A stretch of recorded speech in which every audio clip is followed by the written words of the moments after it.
The future is ours. Every ideal nightmare of a Muslim Europe will come true. They can be as mad as they want. I don't care.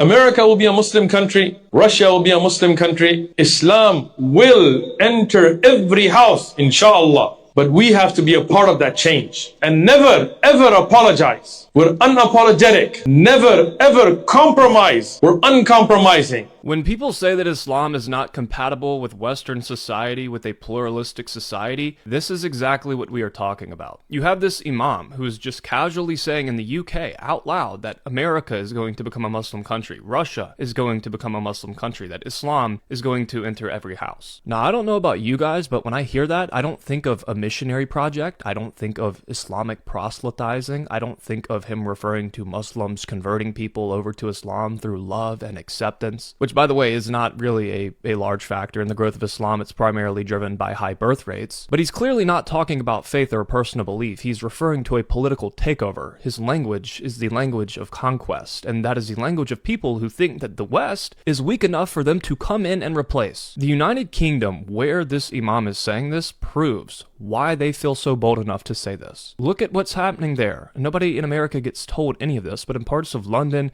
and Bradford and Birmingham and Luton, the police won't even enforce basic laws if it risks community tensions. They have totally redefined the definition of Islamophobia to include race when Muslim is not a race. Their politicians have no backbone. They have no spine. They have entire neighborhoods where extremist preachers literally have more influence than the parliament. There are schools where kids are bullied for being too Western. Politicians as well as police and authorities have openly admitted that they don't talk about this, they don't say a word because they're terrified of offending the wrong people. It has gone beyond the idea of diversity. It has become a cultural surrender, and I'm sorry, the UK's done. There is no recovering from what has happened to the UK. And I already know that people are going to come in and say, oh, well, this imam doesn't represent all Muslims. Obviously, I know it doesn't. Most Muslims, or at least a lot of them, don't want any part of this ideology of the takeover, but this is the strain of political Islam. This triumphalist, we're going to dominate the West mindset is very real, and pretending that it doesn't exist is again exactly how the UK got caught flat-footed in the first place. Every warning was dismissed as racist or Islamophobic until the reality became too obvious to hide. And by the way, since the 60s, the UK's public opinion have continuously shown that they reject the influence of Islam in their society, and that they think the immigration policy has been horrible, and they think that too many people have been coming into their country and their politicians did